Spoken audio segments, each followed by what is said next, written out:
es una lámpara a mis pies y una luz que alumbra mi ser. Tu palabra es una lámpara a mis pies y una luz que alumbra mi ser.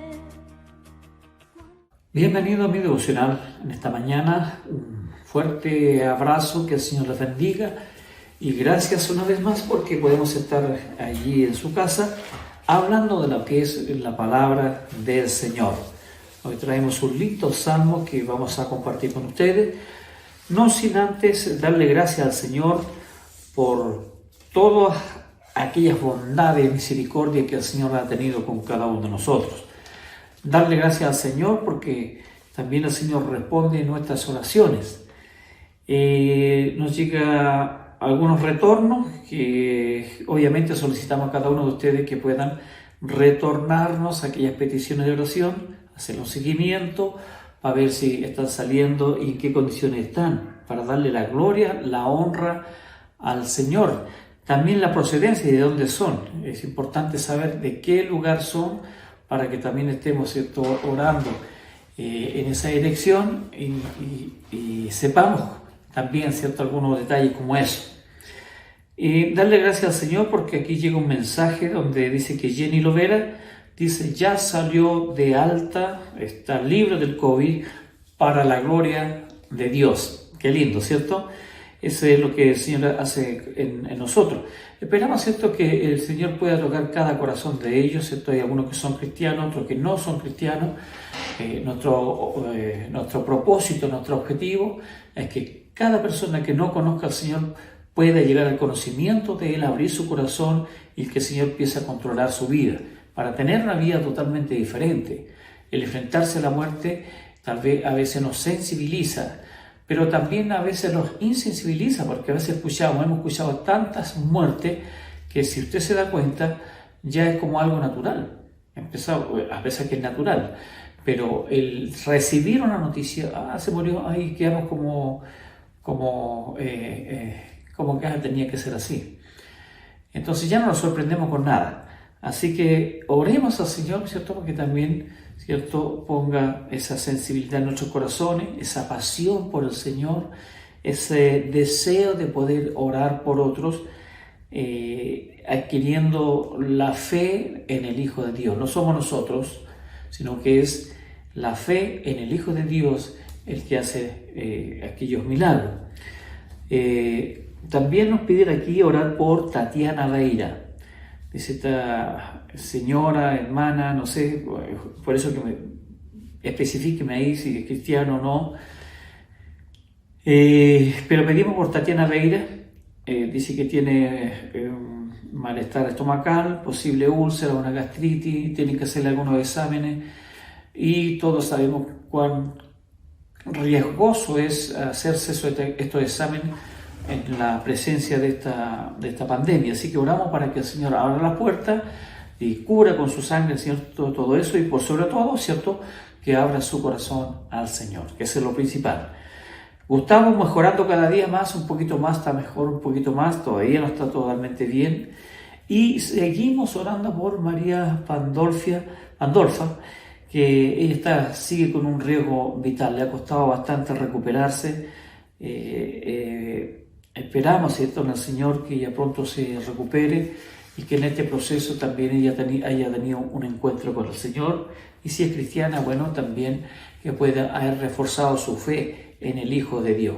La palabra del Señor nos dice ahí en Santiago 5, del 15 al 16, y la oración de fe salvará al enfermo, y el Señor lo levantará.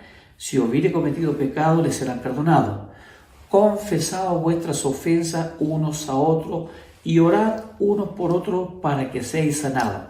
La oración eficaz del justo puede mucho. Anote esta palabra en Santiago 5, 15 y 16. Leamos del 14 también. Entonces, aquí vemos, ¿cierto?, que la oración de fe sanará al enfermo, porque nosotros estamos orando a un Dios vivo, no estamos orando, dice la fe mueve montaña, pero la fe proviene de Dios, así que todo está relacionado. y dice que el Señor lo levantará. La oración de fe viene a causa de confiar en Dios. Nuevamente le menciono ahí en Hebreos 11, también lea, donde dice que la fe es la certeza de lo que se espera y la convicción de lo que no se ve. Estamos orando, no vemos, pero creemos. Entonces no nos interesa ver para creer como Santo Tomás, ¿cierto? Sino que nosotros creemos, ¿cierto? Como un niño, ¿cierto? Deja entrar al Señor en su corazón. Entonces creamos esa palabra. Y donde dice el versículo 16, confesad vuestras ofensas unos a otros. Es importante que si usted tiene algo contra alguien, vaya y arregle esa cuenta. Es súper importante que estemos, ¿cierto? Como se dice en el catolicismo, que nos pide confesado. Se refiere a este versículo: confesad vuestras ofensas unos a otros.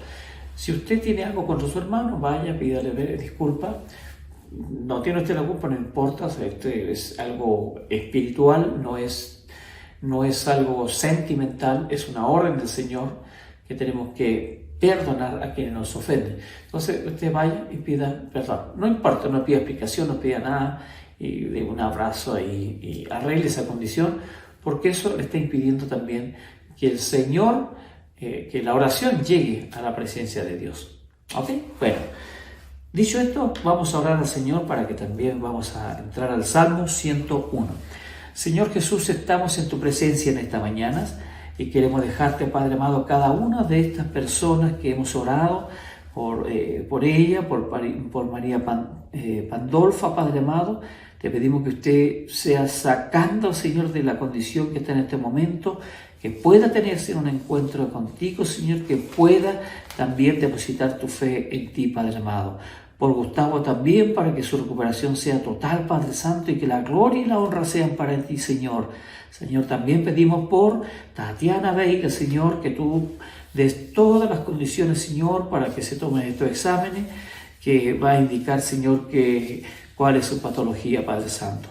Cúbrela con tu sangre contra todo virus, Señor. Sabemos el riesgo, Señor, que hay al poder ir a un hospital, Señor, a tomarse un examen diferente. Te pedimos que tú pongas, Señor, en su corazón también el deseo de buscar tu presencia en todo momento.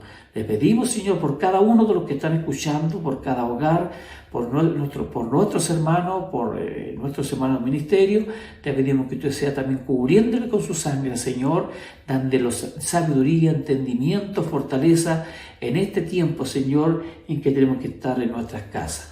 Padre amado, que la gloria y la honra sean tuyas, Padre Santo, y que este tiempo sea un tiempo de provecho para honrar tu nombre. En el nombre de Jesús. Amén. Amén. Damos gracias al Señor. Entonces, les invitamos a que usted abra su Biblia en el Salmo 101. Salmo 101. Promesa de vivir rectamente. Salmo de David. Misericordia y juicio cantaré. A ti cantaré yo, oh Jehová. Entenderé el camino de la perfección. Cuando vengas a mí, en la integridad de mi corazón, andaré en medio de mi casa. No pondré delante de mis ojos cosa injusta. Aborrezco la obra de los que se desvían. Ninguno de ellos se acercará a mí. Corazón perverso se apartará de mí. No conoceré al malvado. Al que solapadamente infama a su prójimo, yo lo destruiré. No sufriré al de ojos altaneros y de corazón vanidoso. Mis ojos pondré en los fieles de la tierra para que estén conmigo. El que ande en el camino de la perfección, éste me servirá. No habitará dentro de mi casa el que hace fraude. El que habla mentira no se afirmará delante de mis ojos. De mañana destruiré a todos los impíos de la tierra para exterminar de la ciudad de Jehová a todos los que hagan iniquidad. Que el Señor añada su bendición a su palabra. Este es un salmo, digamos, muy hermoso.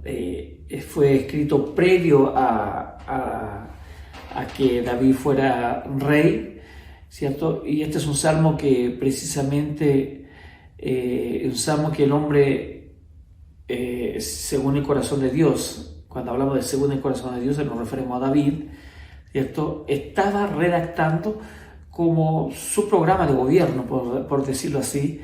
Esto es lo que yo quiero en mi gobierno. Todavía no asumía su reinado, estaba a punto de ser rey ya, y él comenzó a decir, digamos, cómo iba a ser su reino, qué son las cosas que iba a hacer para que su reino anduviera bien. Entonces, hay cosas que tienen que ver, ¿cierto?, con el comportamiento de la persona y con lo personal, y también, ¿cierto?, con lo que es con las instituciones. Así que aquí vamos a ver lo que podríamos llamarle el salmo de las resoluciones piadosas, ¿cierto? O, si quiere usted, su programa de gobierno, como quiera, ¿cierto? Pero vamos a recordarlo, ¿cierto?, cuáles son los puntos que el rey David estaba anteponiendo antes de tomar su reino. Cuál va a ser la columna vertebral de su reino, cuál va a ser la dirección que él le va a dar, ¿cierto? Este es el programa base, y en base a eso va él a desarrollar su programa, va a desarrollar su reinado. Este salmo, ¿cierto?, junto con el Salmo 72 que vimos el otro día, es un salmo que pega precisamente a todo lo que son nuestras autoridades, en este caso a los magistrados, a los jueces, a todas aquellas personas que están rigiendo la justicia dentro de un gobierno, dentro de un país, dentro de un reinado, dentro de un hogar, dentro de una casa, porque esto lo vamos a añadir también al entorno familiar, ¿cierto? El gobierno, ¿cierto?, parte del gobierno de Dios, gobierno del rey, y el gobierno de nuestra casa. Este salmo, los antiguos expositores acostumbraban a designar este salmo como el espejo para los magistrados, vale decir, aquí podría mostrarse, y en realidad, si usted, como hemos ido leyendo, ¿cierto?, es un excelente espejo. Aquí aceleraría mucho la llegada del tiempo en que toda nación sería la posesión de Cristo, y cada capital una ciudad del Señor. Vale decir, si usted lo llevamos, ¿cierto?, al reino de la segunda venida de Cristo, cuando Cristo venga a reinar en su iglesia, esa es la forma que Él lo va a hacer, en integridad, esa es la palabra. El Salmo 101, entonces, hay muchas autoridades que lo querían y lo asumían como para ellos. Le gustaba mucho, por ejemplo, a lo que es a los más nobles de los príncipes rusos, a Vladimir Monómacos, los tiempos antiguos. También hay algunos reformadores ingleses también que les gustaba mucho este salmo, y lo practicaban. Recordemos que también había justicia en ese tiempo, y este salmo servía de base para poder desarrollar su tarea como magistrado, como gobernador, como rey, o presidente inclusive. Ahora está lleno de una exclusividad adusta, vale decir, de leyes rígidas, intolerables, ¿cierto?, que se tenían que llevar. Acá hay una noble intolerancia, pero no contra el error teológico, ni contra las costumbres descorteses, o sea, la mala costumbre, ni contra la insubordinación política, sino contra el corazón orgulloso. Fíjese que aquí se está dirigiendo lo que es el corazón orgulloso. En varias oportunidades hemos hablado del corazón del hombre, que la maldad, ¿cierto?, está en el corazón del hombre. No lo que entra, sino lo que sale del corazón del hombre. Ahí está entonces aquellas que son, que tienen que ver con el orgullo, con la mirada altiva, la calumnia secreta, ¿cierto?, el engaño, el fabricante de mentiras. Entonces, todo eso está dentro del corazón orgulloso. Bueno, estos son los individuos a quienes David seguramente había identificado, a los que estaban en su entorno. Él ya, como se dice en los buen chileno, ya le había sacado la película y no quería ese tipo de gente trabajando en su equipo, en su reino. Él quería excluir de su corte todo lo que eran los rebeldes, aquellos que eran herejes, a quienes eran intolerables en su casa. Entonces él estaba en base a lo que él conocía, estaba haciendo una carta, un plan maestro que lo llevara a a no contar con esa gente, porque ya había vivido la experiencia. Recordemos que él, antes de llegar al rey, él ya había conocido, había estado con el pueblo, había conocido la traición, había conocido, ¿cierto?, la intolerancia, el orgullo, la calumnia, ¿cierto? Todo eso ya lo había experimentado. Entonces, como se puede decir, él ya conocía a su gente. Por lo tanto, él en su corazón decía: yo no voy a trabajar con este tipo de personas porque son traicioneros, ¿cierto? Son infieles a sus amigos. Bueno, misericordia, dice el versículo 1, vamos a tomar algunos puntos. Misericordia y justicia cantaré. Dice: misericordia y justicia cantaré, a ti cantaré yo, oh Jehová. Tomemos la palabra misericordia y justicia cantaré. El conocido predicador del siglo anterior, Charles, él comenta, ¿cierto?, en uno de sus libros, lo siguiente. Dice: deberíamos bendecir tanto al Señor por el juicio con que disciplina nuestro pecado, como por la misericordia con que lo perdona. Hay tanto amor en los golpes de su mano como en los besos de su boca. Que es lindo, ¿cierto?, lo que escribe este predicador, de los mejores predicadores del siglo pasado. Y en realidad nosotros deberíamos dar gracias. Ya hemos tocado el Salmo de la misericordia, darle gracias al Señor por la tremenda misericordia y la justicia que Él es. Él, de su carácter, es el carácter de Dios, Él es misericordia, Él es justicia. ¿Y cómo no darle gracias al Señor? Porque Él va a actuar de esa forma, va a actuar con justicia y sigue actuando cada día con esa tremenda misericordia. ¡Qué hermoso! Esta misericordia que llega en el tiempo de angustia, en el tiempo de la tribulación. Es como, ¿cierto?, cuando está todo oscuro, ¿cierto?, y yo no veo nada, y de repente aparece una lucecita que me da esa esperanza. Es la misericordia de Dios, que de un momento llega a nuestra vida, en cualquier momento cuando nosotros clamamos. Pero esta misericordia de que se habla aquí en la primera parte del canto del profeta se va un poquito más allá, se extiende un poquito más y se despliega en la clemencia, en la bondad, en la compasión. En clemencia, perdón para los malhechores, compasión al aliviar al afligido, en bondad hacia todos.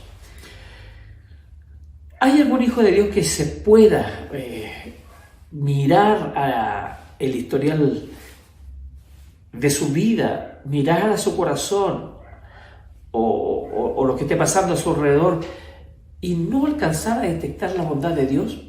Por ejemplo, si usted ha vivido algún problema severo, está en aflicciones, seguramente ha visto la bondad del Señor. Ha tenido tal vez que en momentos que ha tenido que beber alguna copa amarga, algún momento muy complicado, ¿cierto? Ha tenido también la respuesta de Dios con esa misericordia, con esa disciplina que Él nos trata. Que el Señor, ¿cierto?, que es tremendo, la gloria y la honra sean para Él. Es como, por ejemplo, haber tenido una noticia mala, es muy mala, pero a la vez tuvimos una noticia muy buena y contrarrestó la mala, por lo menos podemos decir, digamos, algo bueno hay. Entonces, son las cosas, ¿cierto?, que en un momento las promesas de Dios a nosotros nos hace libres. En el versículo 2 dice, ¿cuándo vendrás a mí? Si Dios es con nosotros, la palabra sí dice, ¿quién contra nosotros? ¿Cierto? Si Dios está en mí, ¿quién va a estar contra mí? Pero aquí dice, no vamos a cerrar el juicio ni a transgredir en él la conducta. ¿Cuándo vendrás a mí? Su presencia a nosotros, a él, su presencia, la intimidad con él, a nosotros nos trae sabiduría y nos trae santidad. En la medida que más cerca de Dios estamos, más santidad vamos alcanzando. Al contrario, ¿cierto? Esto es divergente. En la medida que yo me alejo de Dios, ¿cierto? Voy perdiendo también lo que es su presencia, su dirección, su voz. Por lo tanto, puedo hacer cualquier cosa. Por eso es que es importante estar bajo la cobertura del Señor, porque eso a nosotros nos va a traer sabiduría y nos va a traer santidad. Se nos van a, como se dice, agudizar los oídos. Vamos a poder escuchar la voz del Espíritu Santo dirigiendo nuestras propias vidas. Y vamos a tener, entre más cerca de Dios estamos, menos errores podemos tener en cuanto a tenerlo cerquita de nosotros. Ese es un resultado muy lindo. Yo le invito a que cada uno de ustedes pueda desarrollar esa condición y poder llegar a entender que la presencia de Dios para nosotros nos trae sabiduría, nos trae santidad, nos trae victoria, nos trae bendición. ¡Qué hermoso! Dice, andaré en el interior de mi casa con la integridad de mi corazón. Andaré en el interior de mi casa en la integridad de mi corazón. Querido, cuando decimos que lo que tenemos dentro de nuestro corazón lo conocemos solamente nosotros y Dios, ¿cierto? Hay dos cosas que no podemos engañar, que a nosotros, y no podemos engañar a Dios. Dios nos conoce desde mucho antes de la fundación del mundo. Y aquí está hablando, ¿cierto?, de un comportamiento del corazón al interior de mi casa. Mire, ¿cuál es nuestra relación con nuestra familia? Ahora yo estoy hablándole no solamente a cristianos, también te estoy hablando a ti que no conoces al Señor y mantienes, ¿cierto?, una conducta tal vez doble o una doble personalidad que le llaman mucho. Entonces, de una forma nos comportamos dentro de la familia y de otra forma nos comportamos fuera de la familia. En el caso de la iglesia puede ser, digamos, que algún hermano, algún líder, un pastor tal vez actúe de una manera diferente cuando está con la iglesia, predicando, cantando, alabando, y cuando está en la casa tiene otro comportamiento diferente. Lo que está diciendo acá es que el comportamiento debe ser el mismo, aquí o acá. No va a soportar en su gobierno que haya una persona que tenga una doble personalidad, que diga una cosa y haga otra cosa. Eres santo en la iglesia, un demonio en la casa. Eso es complicado. Que es vergonzoso, sí, para muchos que son cristianos, para de esto, ¿cierto?, que en la iglesia se comportan de una forma y en la casa de otra forma. Hay muchos casos de esto que no voy a entrar en detalle porque no es el caso, pero sí debemos cuidar la integridad y eso tiene que ver con nuestro corazón. Por eso cuando está hablando de David, que Dios escogió a un hombre para que fuera rey de acuerdo al corazón de Dios.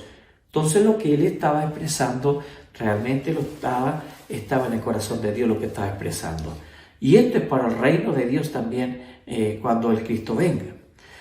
Entonces, no puede ser un buen rey aquel cuyo palacio es un centro de vicio. Ni un verdadero santo aquel cuya casa es una escena de contienda, donde haya siempre pelea y vicio. Hay un desorden en la casa, ¿cierto? Hay hay maltrato y todas esas cosas.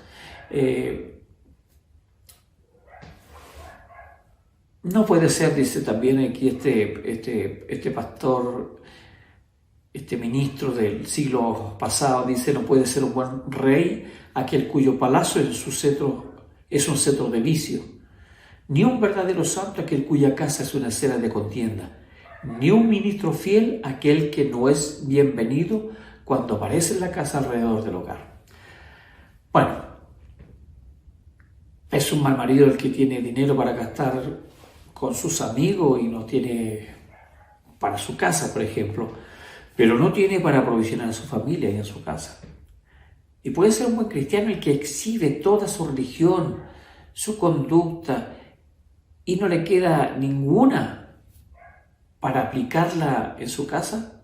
Es como condenante. Bueno, a estas personas, el pronto rey, que iba a ser, todavía no estaba nombrado, no quería trabajar con esta persona. Estas personas, este tipo de personas que estamos nombrando, que hemos nombrado 2 o 3, ¿cierto? No tienen confiabilidad con trabajar en un equipo que represente al Rey de Reyes. El versículo 3 dice, cosa injusta. El original, si lo traducimos palabra por palabra, dice, no pondré palabras de Belial delante de mis ojos. Pero palabra es traducido aquí figurativamente por cosa.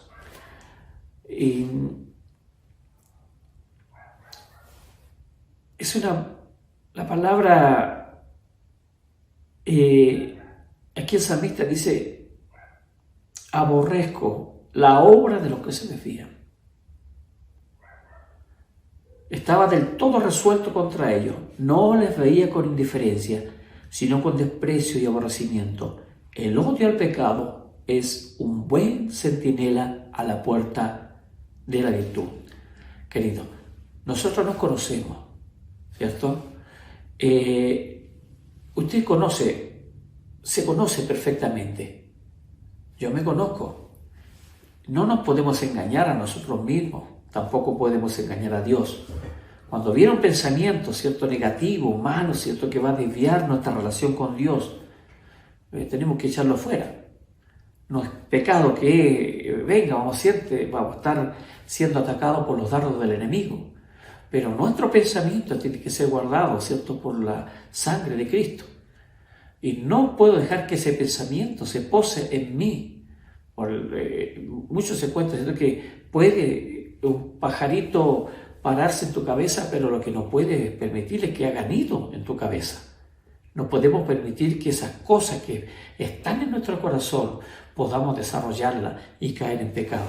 Eso no se puede permitir. Nada de eso se va a concretar. Así que cada vez que tengamos esa lucha, vamos a la presencia de Dios. Por eso que entre más cerca de Dios estamos, es cuando el Señor más nos va a hablar. Entre más lejos estamos de Dios, menos vamos a escuchar la voz de Dios. Así que acerquémonos a Dios. El versículo 4 habla de un corazón perverso, como completando el perfil de esta persona. El sentido original de perverso es retorcido o contorcido y denota cuando se aplica al hombre. Una persona que tiene una disposición astuta, que puede retorcer en formas y maneras de modo que no hay verdad y honor en él de que uno pueda fiarse. Queridos, cuando vemos, ¿cierto?, que nuestro corazón es perverso, es malo, Dios no quiere trabajar con eso. El Rey no quiere trabajar con eso que tiene ese corazón perverso, retorcido, contorcido. No quiere trabajar con eso. Y este corazón, ¿cierto? Recordemos que los malos pensamientos, ¿cierto?, salen del corazón del hombre, no vienen de afuera, sino que de adentro del corazón. Por eso que el Señor, cuando trabaja en el corazón del hombre, no trabaja en su mente, sino que trabaja en el corazón, hace un cambio desde dentro hacia afuera. ¿Para qué? Para poder sacar ese corazón perverso, porque se opone, ¿cierto?, a todo lo que es espiritual. Así que Cuidemos el corazón, una de las cosas de poder guardar nuestro corazón, porque de él emana la vida, dice la palabra del Señor también. Por eso guardemos nuestro corazón. No le metamos basura al corazón, no le metamos chisme, no le metamos dolor a nuestro corazón. Limpiemos nuestro corazón, su corazón no es un basurero. Guarde ese corazón, porque en él, ¿cierto?, está la presencia de Dios. No lo ensucie con mucha basura. El versículo 5 dice: el que solapadamente difama a su prójimo, lo exterminaré. Mire que esto se ve, digamos, prácticamente cuando Israel ganaba la guerra, el Señor le ordenaba matar, ¿cierto?, en algunas oportunidades, eliminar a todos aquellos que eran del pueblo. Y eso era para no llevar alguna condición, algún espíritu del otro lado que le fuera a causar algún problema. Y aquí lo que está hablando el salmista: al que solapadamente difama. Todos sabemos lo que es solapadamente. Difama a su próximo, lo exterminaré. Fíjate, lo eliminaré, lo mataré. No hay cosa más terrible, queridos, que dar puñaladas por la espalda. No sé si ustedes han escuchado ese término, ¿cierto? Dice, te quiero mucho, ¿cierto? Y al abrazar, ¿cierto? Bueno, tiene una daga en su mano y le da en la espalda. Creo que esa es una de las traiciones de la infidelidad y de la amistad más atroces. Y eso debe ser reprobado. Yo lo repruebo precisamente a mí, personalmente. No me cae muy bien eso de la traición, de la infidelidad de un amigo, de un hermano, ¿cierto?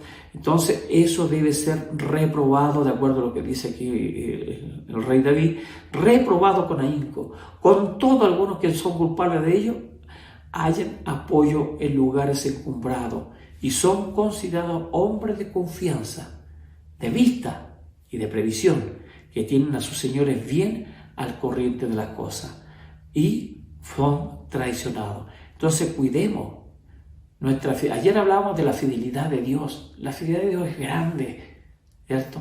Entonces nosotros somos hijos de Dios, aprendamos a ser leales, fieles. No diga una cosa y después haga otra. No diga te amo y después está hablando de ello, está difamando a su prójimo, está hablando mal de la persona. Y eso no puede ser. El Señor nos dice que con esta persona no quiere trabajar, no la tendría en su equipo, justamente. Y el que anda en el camino de la perfección, ese será mi servidor. Mira, aquí está terminado con el versículo 6. Bueno, el que ande en el camino de la perfección, ese será mi servidor. Con él voy a trabajar. Esta persona. Los otros 5 versículos detrás de esos yo no los voy a tomar en cuenta, no voy a tomar a ninguno de ellos, pero sí voy a tomar al que anda en el camino de la perfección, ese será mi servidor. Lo que yo quiero ser, como dice otro verso que habla aquí el predicador, lo que yo quiero ser es lo que deseo que sean mis siervos. Los amos son responsables en alto grado de lo que son sus siervos. Y es costumbre culpar a un amo que retiene en su servicio a personas de carácter nefasto. Por tanto, a menos que no hagamos partícipes de los pecados de otros, haremos bien en declinar los servicios de las personas de mala reputación. Nadie quiere trabajar con malas personas. Nadie quiere trabajar con una persona que no sea leal. Nadie quiere trabajar con una persona que sea solapada, ni una persona que tenga un corazón perverso, ni un corazón, ¿cierto? Nadie quiere trabajar con aquel que no tiene ninguna misericordia. Y por último, ¿cierto? Dice el Salmo del versículo 7, no habitará dentro de mi casa el que hace fraude, el que hable mentira no se afirmará delante de mis ojos. De mañana destruiré a todos los impíos de la tierra. Vale decir, en este equipo entran solo aquellos que anden en el camino de la perfección.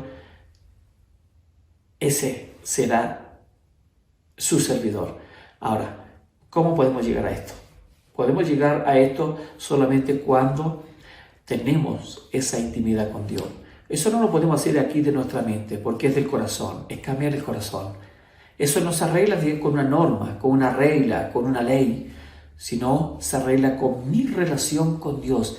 Él, el que habla a tu corazón, el que va a enderezar tu vereda. Que el Señor te bendiga y nos vemos mañana.